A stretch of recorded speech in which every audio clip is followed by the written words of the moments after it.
In this video, I want to be breaking down how to gear up in Season 10. From fresh level 70 to fully endgame ready, I'll show you where to farm, what to prioritize, and how to turn your gear into pure power. The Tower of Sun, the AFK starter spot.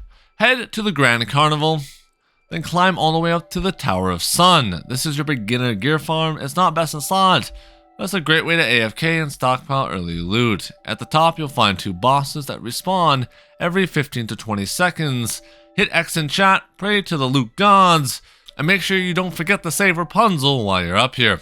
After about 10 minutes, you'll come back to a floor covered in bags that's free gear while you snack or chill. But don't AFK too long or you'll be stuck in those nasty server queues. Now, I know some people hate chest runs, but tough luck, buddy. This is your golden ticket to the early to mid game powerhouse. I'm going to go over each one. If you want to min-max like a true goblin, here is your priority tier list. 1. The Night Haven.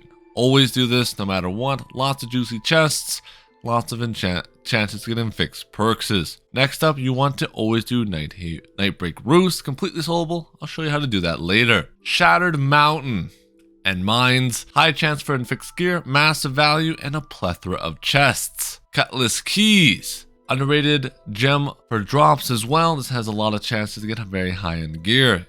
Must do. Ebon Scale Reach, the IMP run. This will always drop into fixed perks, which is solid for our gear loadout.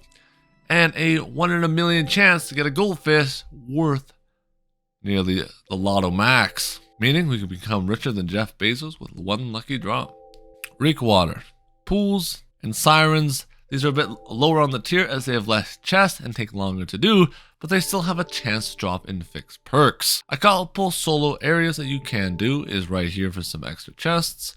Eden Grove, Tortor Rivet has some chests you can do solo, and right here as well. These are all soloable areas in my opinion, and they all have chances to drop chests with relatively good loot. That's it for you want to min-max as a solo player. Another one I would actually recommend doing, but even lower tier, would be this one right here, the Foundry. Alright, skip Elysian Wild, skip Brimstones, as those are not important for this run unless you're truly trying to get the min-max in terms of, well, jewelry. Now let's talk about Catacombs. Once you got some decent drops, it's time for Cata. There's 2 currencies in Catacombs, the golden dollar and the silver dollar.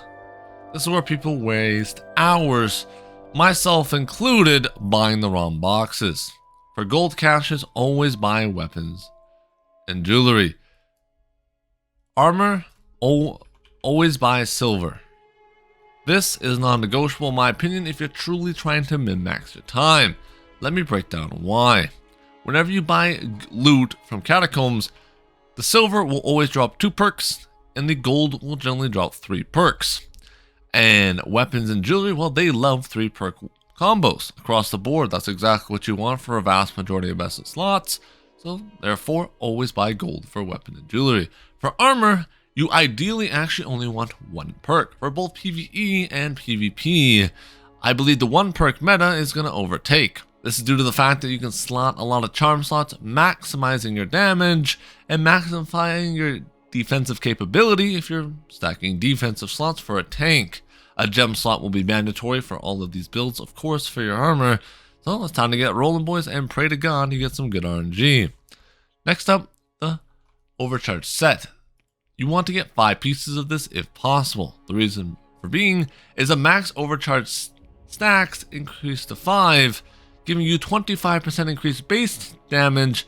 Well, now you're just nuking mobs left and right, and they're wishing they were never coded in the first place.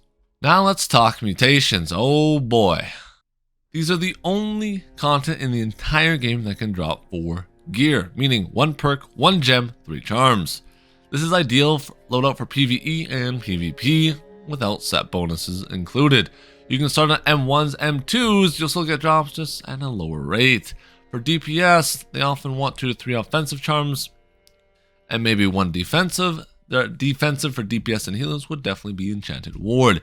This is non-negotiable. Now, where our min-max journey truly begins will be Night Isles. The Night Island raid is the pinnacle and only 1 group has cleared it so far, and they're basically cyborgs. This raid drops top tier sets, including the Exhaust set and my personal favorite, the Enrage set. Exhaust set great for damage, raid set mandatory for PvP and PvE and DPS. This gives you 10% base damage, you will be taking a bit of extra damage in return, but that's highly worth it for nuking people into oblivion and getting hate mail. Let me give you a quick rundown of artifacts, charms that you'll need to do the raid and content like this, as the meta is starting to shape up quite nicely. For charms, head over to your market, hit perks and charms, and then slap all the way down to vicious.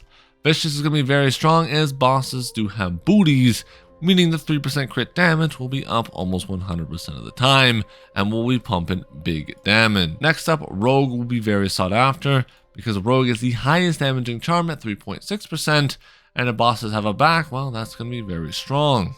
I also recommend picking up a harnessing gem depending on your build, as harnessing is just a massive damage increase. You can also then run enchanted as well if you want to do the enchanted over harnessing, or any of those 4 charms would definitely be meta. For the defensive charm, DPS builds are looking to need enchanted ward as a 2% damage reduction. That gives you a massive amount of survivability across the board. Now let's break down artifacts. Artifacts that are shaping up to be inside of the raid, boys, is going to be the Aconite for evade rapiers. Aconite bow here, if you're wondering, open up your map, come over to Reekwater, and it drops right here at the end of internal pools.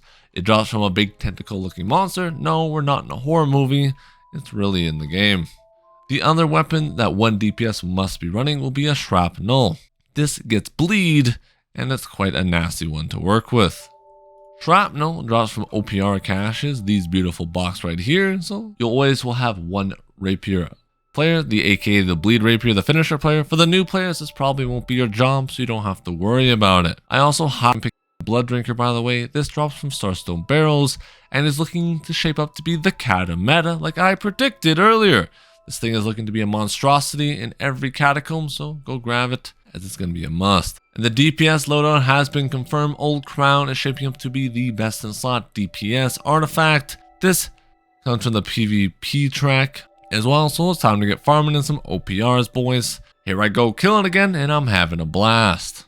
Now, before you do any Night Haven run, you will need one thing no matter what. That is the Fool's Potion. This thing is mandatory in not only doing the solo chest run that I'll break down in the next video, as that one took quite a bit to record, but also the bottom one down here, the passage, as there is only areas that you can see while running the Full Sight Potion. In order to get this bad boy, you have to head over to the Arcana table right here, smack that craft button, and you want to scroll all the way down. This will cost you 1 grave dirt, 100 water, and 1 quartz. Or you can buy it off the market, but right now the market's a little sky high, and I made a pretty penny from people buying my own Fool's Potion. So I highly recommend, crafting yours. Here's my last bonus tip. If you want only one weapon while doing a chest run, you can unequip one of your weapons and then only that weapon will drop. So if I'm hunting for great swords, I can just wear nothing but a great sword here, and I should be getting luckier than a leprechaun. And with that, boys, I hope you guys did enjoy the video. It would mean a lot to me. You smash that like button, subscribe, and huge shout out to my YouTube channel members. Thank you guys so much for the support. I'm live every day, so make sure to come check that out. And in the next video, I'll show you the solo chest run.